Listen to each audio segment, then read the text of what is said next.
पाकिस्तान इस वक्त ज़र मुबादला की शदीद कमी का शिकार है, मगर दूसरी ही तरफ हमारी हुकूमत के गैर ज़रूरी अखराजात आसमान तक पहुँच चुके हैं और इसी वजह से अब PDM हुकूमत इमरान खान की हुकूमत पर मुसलसल इल्ज़ामात लगा रही है। मसलन पाकिस्तान की कौमी असम्बली की कायमा कमेटी बराए ख़जाना ने जुमेरात को इंकशाफ किया कि PTI की हुकूमत ने 600 सरमायादारों को $3 अरब का कर्जा बिला सूद या बहुत कम सूद पर दिया था। हुकूमत का दावा है कि ये कौमी खजाने का ज़िया, जबकि PTI का दावा है कि इस कर्जे से मुल्क की सनत को फरोग मिला। मुल्क की पार्लिमान की पब्लिक अकाउंट्स कमेटी ने जुमेरात 6 अप्रैल को कैपिटल डेवलपमेंट अथॉरिटी के हुक्काम को बुलाकर जर्नैलों, ब्यूरोक्रेट्स, जजों और अरकान पार्लियामेंट को रियायती निर्खों पर प्लाट्स देने के हवाले से भी सवाल किया। दूसरी तरफ वर्ल्ड बैंक की एक रिपोर्ट में इंकशाफ किया गया कि 18वीं तरमीम के बावजूद वफाकी हुकूमत ने 17 ऐसी वजारतों पर 700 अरब रुपए से ज्यादा पैसा खर्च किया जो आईनी तौर पर अब सूबाई हुकूमतों के मातहत हैं। वर्ल्ड बैंक के एक अफसर का कहना है कि माली साल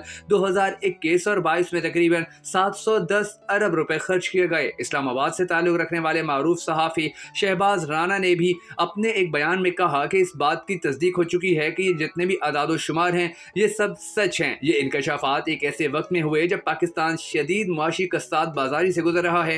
बैरूनी कर्जों का हुजम $115 बिलियन से ज्यादा हो चुका है, जो अगली 2 दहाइयों में $400 बिलियन के करीब पहुंच सकता है। मुल्क में महंगाई अरूज पर है, जबकि गुज़िश्ता बरस के सैलाब की वजह से 90 लाख से ज्यादा लोग सतह गुर्बत से नीचे गिर गए हैं। साबिक वज़ीर खजाना मिफ्ताह इस्माइल ने अपने एक बयान में इंकशाफ किया था कि मुल्क में गरीब अफराद की तादाद इस वक्त 8 करोड़ से ज्यादा है। वाज़ेह रहे कि कमेटी के इजलास के दौरान नून लीग के MNA बरजीज ताहिर ने यह सवाल उठाया था कि ये 600 लोग कौन हैं और उनकी क्या तफसीलात हैं। कौमी असम्बली की कायमा पब्लिक अकाउंट्स कमेटी बराए खजाना के चेयरमैन कैसर अहमद शेख का कहना था कि इस तरह के कर्जे कौमी दौलत को जाया करने के मुतरादिफ हैं।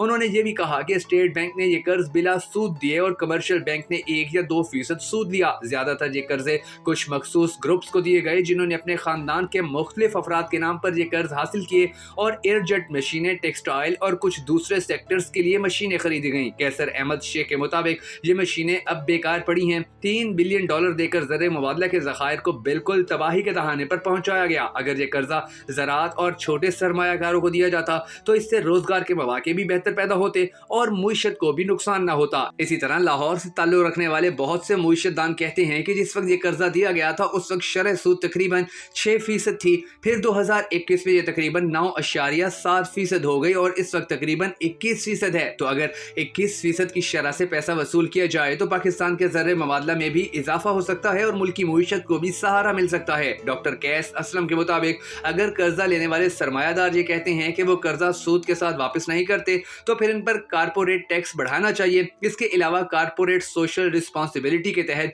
इन्हें मजदूरों को सेहत और रिहाइश की सहूलतें भी फराहम करनी चाहिए। ख्याल किया जाता है कि पाकिस्तान में तमाम हुकूमतें अपने प्यारों को नवाजती हैं और ऐसी पॉलिसियां बनाती हैं जिससे सिर्फ अमीरों को फायदा हो।